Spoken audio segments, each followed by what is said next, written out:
And welcome back to Hannity. Last night, Florida Senator Marco Rubio delivered the official GOP response to the president's State of the Union address, and he laid out why the president's plan is destined for failure. And the mainstream media did what they do best, and they attacked him for menial things like this moment during the speech when Rubio had to reach, the thought of it, for a drink of water. And then there was a top staffer at Univision who took to Facebook to say, quote, "Oh, wow, the loser's going to speak after our president. Anything to get publicity. He is the token slave boy chosen to look like a fool once again."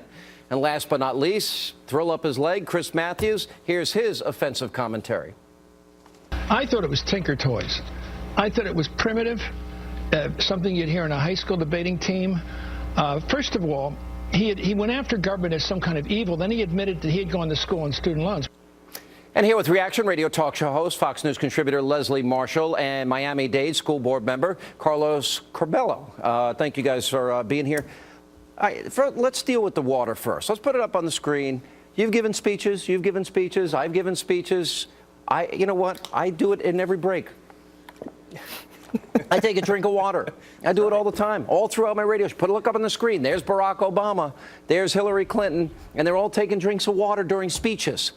What is? I think this is because the substance was so deep. This was the best post State of the Union response I'd ever seen. It was great. Oh, I can't reach now to hit my head on the desk. It's not about the water. It's about the lack of experience in the presentation. And it's about, you're going to speak to this better than I, this is a Cuban American. And the majority of Hispanics in this country are Mexican Americans. Cubans typically vote Republican. Mexicans typically vote Democrat. Just because he's Hispanic and has and speaks Spanish doesn't mean they're going to love him or vote for him. The substance was hard-hitting, conservative, and it gives a very different competing message, vision for the country. And that's the problem, Sean. The extreme left cannot fathom that a Hispanic from a working class neighborhood would espouse conservative values. So they heard him last night, and they didn't have a response to that. Because for them, if you're a minority, you have to be a Democrat, you have to be a liberal. No. So they did not want to hit him back on substance, so they focused on the water. I never thought I'd say this in my entire life. Van Jones is the only liberal that I think got it that I have heard from.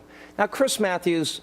Look, Chris Matthews, he has a thrill up his leg every time Obama speaks. He was in full Obama-gasm mode last night. What do you expect? But Van Jones says, do this to your own peril. He's dangerous. He resonates with people. His background, his history, his story, he's articulate, he's funny, he's smart.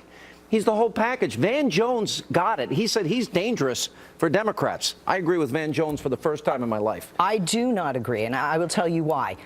You know, the Latin population cannot forget that the GOP voted against the DREAM Act the first time. Second, wouldn't bring it to a vote. Cannot forget, until this last election, they wanted to shelve immigration reform. Even when former President George W. Bush wanted, and that's the only thing he and I agreed on. You're getting off the weeds. No, they cannot forget the voting record of the GOP of the past. He's pushing an immigration plan that, frankly, I am intrigued by because it's going to secure the borders first. It's going to deal with the 11 million people here. But here's what's pathetic about the media in this country.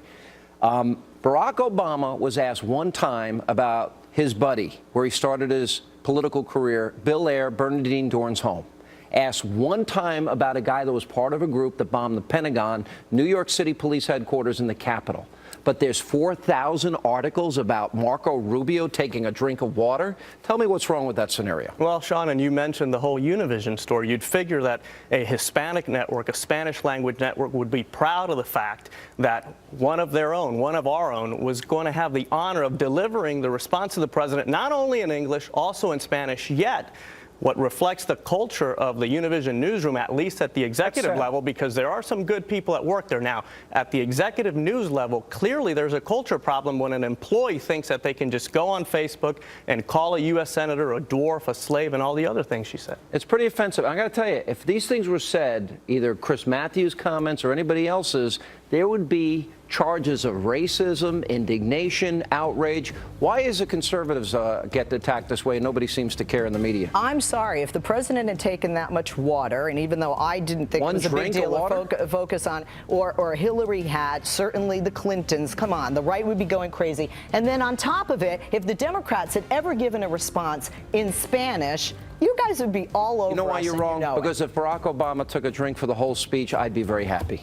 Sean, but this water theme keeps coming back. Remember Paul Ryan? He drank too much water. Never mind that It's Joe not about Biden the was water. being rude during the debate and laughing. Who It am was I? Paul Ryan drinking too much water. Who's that?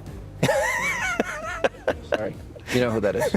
That's your vice president. All right, we got to go. I love Joe Biden. And bet